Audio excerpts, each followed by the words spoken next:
In the heart of Silicon Valley, where innovation met eccentricity, the annual Techies Unite convention was in full swing.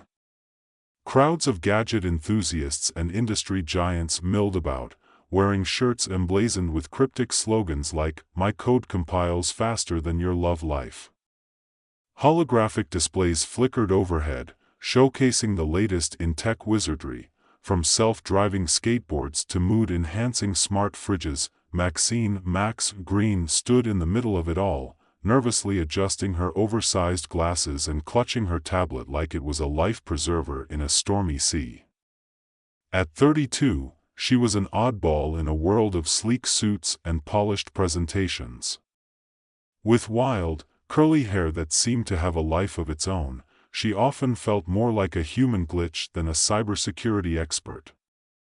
Today, however, she was determined to showcase her latest project, a software program designed to secure voting machines from hackers. The keynote speaker, a suave politician named Vince D'Ambrosia, took the stage. Max felt a surge of excitement mixed with dread. She had been practicing her pitch for weeks, perfecting the blend of humor and seriousness that would illustrate the importance of her work. But as she looked around, she spotted a small army of engineers setting up for the live demonstration of a new AI-driven voting machine. Her heart raced. If anything could go wrong, it would, and it did. With a flourish, Vince began his speech. "Today, we stand at the forefront of democracy and technology." Max's tablet buzzed insistently in her hands. Distracted, she glanced down. The device had picked up a signal from the voting machine's network.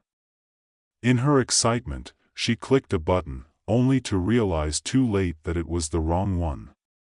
Suddenly, the machine's screen flickered and morphed into a vibrant dance party featuring animated versions of political candidates, complete with disco balls and glittering backgrounds. The audience erupted into laughter.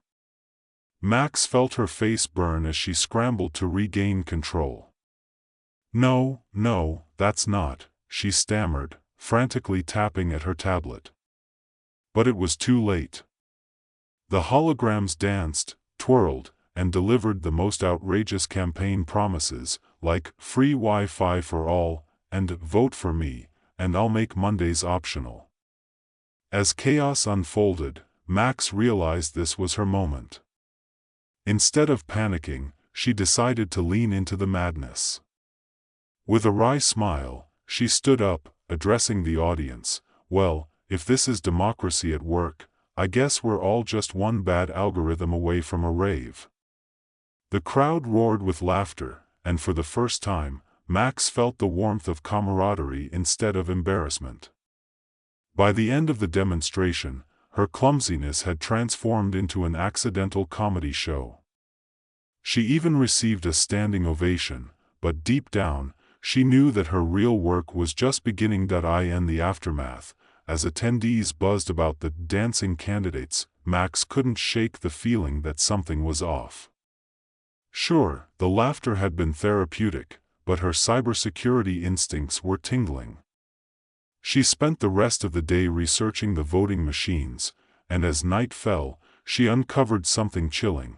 A hacker group, known as the Digital Rebellion, was planning to use the very machines they had just demonstrated to manipulate the upcoming election. Max's heart raced. This was no longer just about her career, it was about the integrity of democracy itself. The stakes were high, and she couldn't let this happen. Determined, she dove headfirst into the world of the hackers, knowing she had to thwart their plans. She called her best friend, Leo, a conspiracy theorist and aspiring YouTube influencer who had a flair for the dramatic. "Leo, I need your help. I just found out about a cyber plot to hijack the election. We have to stop them." Whoa. "Are you sure this isn't just a plot twist for your reality show?" Leo replied, half joking. But when he heard the urgency in her voice, he agreed to meet. Later that evening, they gathered at Max's cluttered apartment, which resembled a cross between a hacker's den and a chaotic art studio. Cables snaked across the floor, and colorful sticky notes plastered the walls with reminders and half-formed ideas. Max's laptop glowed, illuminating the room like a beacon of hope. "All right, here's the deal," she began, outlining the hacker's plan. "They're going to introduce malware on election day that will change votes in real time." Leo's eyes widened. "Sounds like something out of a bad sci-fi movie." "What's the plan?" "I'm putting together a team," Max declared. "We need more brains and fewer memes. I can't do this alone." With Leo's help, they tracked down Tina, a brilliant but quirky hacker known for her ability to infiltrate secure systems undetected. And then there was Sam, a former security guard turned tech-savvy mechanic who had a knack for breaking into systems using nothing but duct tape and determination. As they gathered for a meeting, the atmosphere was charged with humor and camaraderie. Leo couldn't resist making quips about their Avengers of Cybersecurity title. "What's our superpower?" "The ability to turn coffee into code," he joked, eliciting laughter from the group. Together, they formed a plan that was equal parts absurd and ingenious. Their first step was to create a decoy virus that would not only disrupt the hackers' plans but also expose their identities. "Think of it as a digital smoke bomb," Max explained, her eyes gleaming with excitement. "When they try to launch their malware, our virus will trigger and show their faces to the world." As they worked late into the night, filled with coffee and determination, their laughter echoed through the apartment. Each idea was crazier than the last, but the more they joked, the closer they came to a real solution. As the days counted down to the election, Max, Leo, Tina, and Sam immersed themselves in their chaotic strategy sessions. The makeshift command center at Max's apartment buzzed with nervous energy. They had settled into a routine of late-night brainstorming and tech tinkering, fueled by takeout and an endless supply of caffeine. Each team member brought unique skills to the table, but they also had their quirks. Leo insisted on narrating their progress like a reality show host, complete with dramatic pauses. "And here we see the hackers in their natural habitat, plotting their digital evil," he would say, causing everyone to groan but also chuckle. Tina, with her rainbow-colored hair and punk rock aesthetic, was the group's resident coding genius. She could crack into a system faster than most people could open a bag of chips. "This malware is like a digital candy bar," she quipped as she wrote lines of code that danced across the screen. "Sweet on the outside, deadly on the inside. If I can't get it to stick, I'll eat my keyboard." Sam, who had a penchant for old-school tech, rummaged through Max's collection of discarded gadgets and retro tech. "We're going to need some serious firepower," he said, holding up an ancient smartphone.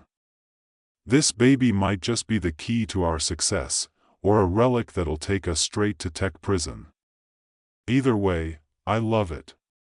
As election day approached, they fortified their digital defenses, readying the decoy virus while keeping a watchful eye on any activity from the digital rebellion. Max was both excited and terrified.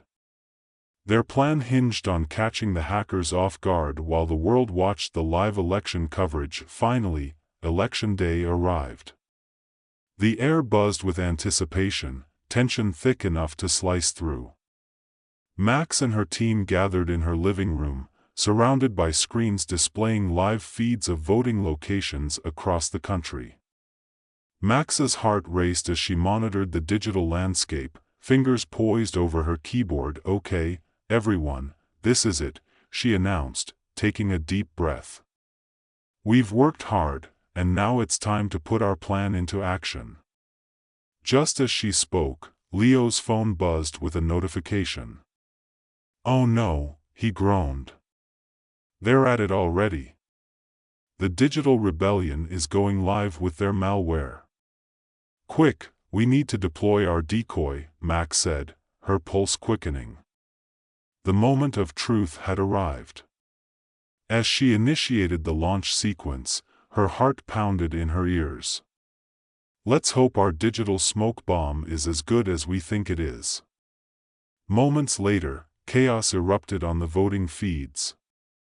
The voting machines started malfunctioning, displaying bizarre messages and glitches. Instead of tallying votes, they now showed images of dancing cats and quotes from classic movies. Max's heart sank momentarily, but then she noticed the hackers' faces appearing on the screens, revealed for the world to see. "Look. We did it!" Tina shouted, her eyes wide with disbelief and excitement. "We caught them in the act." As the digital chaos continued, a live feed of the hackers in their underground lair filled one of the screens. Max couldn't help but laugh. The hackers were scrambling, frantically typing, trying to regain control while clearly panicking. The leader, the architect, glared into the camera, his expression a mix of disbelief and fury. "Who did this?" he shouted, his voice echoing through the stream, a ridiculous juxtaposition to the havoc unfolding around him. Max and her team cheered, caught up in the moment. "We should start a betting pool on how long it takes them to realize they've been outsmarted by a bunch of misfits." Leo joked, high-fiving Sam, but then, a shift occurred. Max's smile faded as she noticed the flicker of fear in the hacker's eyes. "Wait a second," she said, suddenly serious. "They're regrouping. They're not done yet." Sure enough, the chaos on the voting feeds began to stabilize. The digital rebellion had started to counteract their decoy virus, and Max felt a chill creep up her spine. "They're going to launch their malware for real," she said, her voice shaking with urgency. "Can we stop it?" Sam asked, worry etched across his face. "We have to," Max replied, determination flooding her system. "We need to create a firewall, something to stop them before they can do any real damage." They dove into action, fingers flying over keyboards as they raced against time. Max's mind raced as she coded furiously, trying to erect a barrier between the hackers and the voting systems. Come on," she muttered, her eyes narrowing with focus. Then, just as she was about to deploy the firewall, a new notification pinged. It was from Leo's phone, and it sent a wave of dread through the room. Guys? I think I just got a message from Vince D'Ambrosia." Max spun around, her heart pounding. "What does it say?" "Something about taking control of the narrative," Leo read aloud, confusion lacing his tone. He's blaming the tech for the problems?" "No way," Max gasped. "He's trying to spin this in his favor." The team fell silent as they processed the implications. "If he uses this chaos to discredit the election, he might actually benefit from our work," Tina said, her brow furrowing in concern. "We have to expose him before that happens." Max's mind raced. What if we turn the tables? Instead of letting him frame the narrative, we can use our access to the live feeds and show the public what he's really doing. They quickly formulated a plan.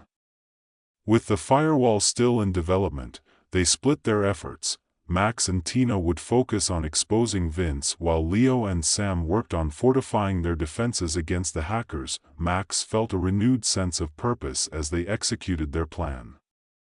With a few deft keystrokes, she hacked into the election coverage, overlaying the footage with a live stream of Vince's desperate attempts to regain control of the narrative. His slick, rehearsed facade crumbled in front of the world as he tried to deflect blame onto the very technology he had endorsed. As the video played out, Max felt a swell of triumph. The public was witnessing Vince's unraveling in real time, his panic evident as he stumbled over his words.